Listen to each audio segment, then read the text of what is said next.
Hey guys, it's Courtney here from Flint, and in this tutorial I'm going to show you how to bind off in a 1x1 ribbing pattern. And I love this bind off because it gives you some stretch, and if you use a long tail cast on method like I do for practically everything I knit, the edge of this bind off nicely mimics the edge of the long tail cast on for a nice clean finish.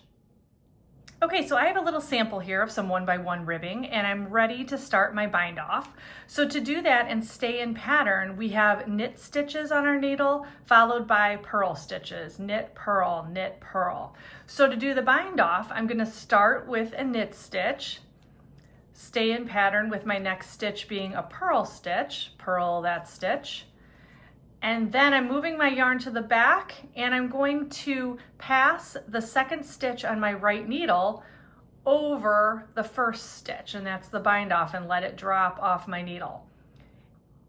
Okay, so to stay in pattern, the next stitch on my left needle is a knit stitch, so I'm going to knit that stitch. And then I'm going to pass that second stitch on my right needle over the first stitch.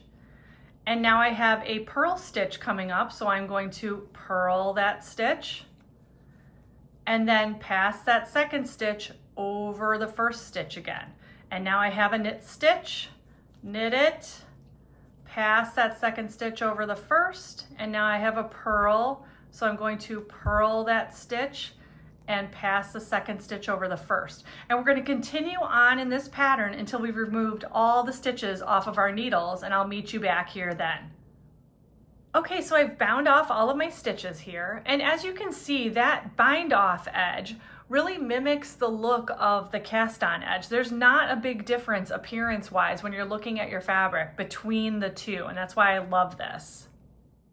And just to give you a little closer look at this bind off, you can see that it sits right at the edge of our work where it's not very visible from the right side of our fabric. Whereas a standard knit bind off, those stitches in that bind off are very visible from the right side. And even though both of these pieces, they're coming out of a 1x1 ribbing, this is ending in that binding off in the pattern, whereas this was done where all the stitches are knit before passing them over instead of alternating between knit and purl stitches. And this is a total personal preference. It might depend on your project, but this just gives you an idea of the difference in look between those two bind offs.